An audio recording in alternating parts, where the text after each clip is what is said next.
ako nahrať nové mapy iGo do Android zariadenia. Pohľadajte si aplikáciu File Browser. Tu si nájdete iGo. Otvoriť ju treba. A musíte si nájsť, kde sú mapy. To je v kontente. Otvoriť. Tu si nájdem mapy. Otvorím ich. Všetko tu musím označiť. Tu mám 24.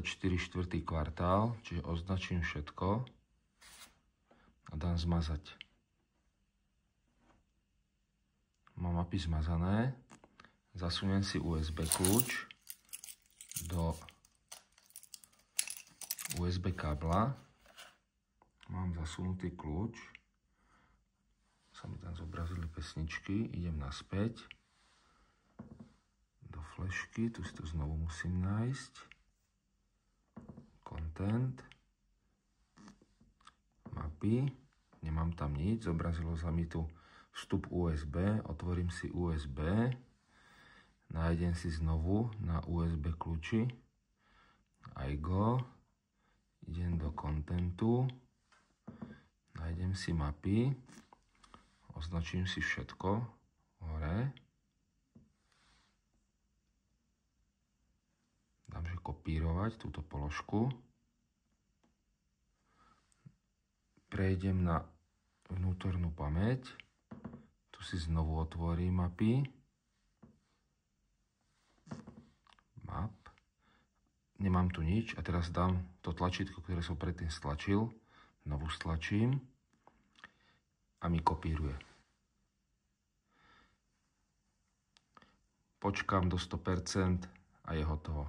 Čiže z USB kľúča sa presunie všetko na vnútornú pamäť tabletu Autorádia, podľa toho tam, kde to kopírujete.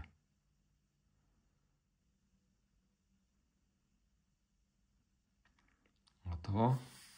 Odstraním USB kľúč, stratí sa mi na ľavej strane. Vyťahnutý. Idem do iGo.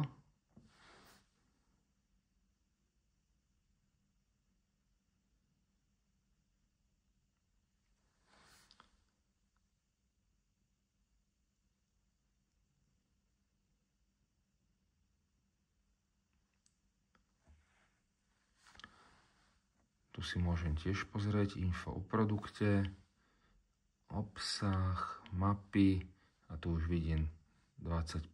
2. kvartál. Čiže správne sa nahrali, môžem používať.